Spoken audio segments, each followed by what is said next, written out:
नमस्कार मित्रांनो, big boss मराठीच्या घरामधून एक लेटेस्ट अपडेट समोर येत आहे. मित्रांनो, काल बिग बॉस मराठीच्या घरामधून वर्षा उसगावकर यांचं इव्हिक्शन झालं. काल बिग बॉसच्या घरामधून वर्षा उसगावकर यांना घराबाहेर जावं लागलं आणि त्यानंतर घरामध्ये उरले 6 फायनलिस्ट आणि त्यामुळेच आज बिग बॉसच्या घरामध्ये अजून एका सदस्याला घराचा निरोप घ्यावा लागणार आहे आणि त्यानंतर बिग बॉसच्या घरामध्ये टॉप 5 सदस्य राहणार आहेत. त्यामुळे बिग बॉस मराठीच्या घरामध्ये आज 2 सदस्य डेंजर झोनमध्ये असणार आहेत. वोटिंग ट्रेंडनुसार वर्षा उसगावकर ह्या सर्वात शेवटी बॉटमला होत्या. त्यानंतर 5 नंबरला होती जान्हवी किल्लेकर, 4 नंबरला होते धनंजय पवार, 3 नंबरला होती अंकिता वालावलकर, 2 नंबरला होता अभिजित सावंत आणि 1 नंबरला होता सूरज चव्हाण.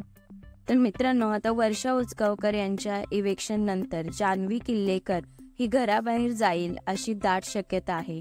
नाही तर नंबर 4 वर असणारा धनंजय पवार हा सुद्धा घरातून बेघर होऊ शकतो.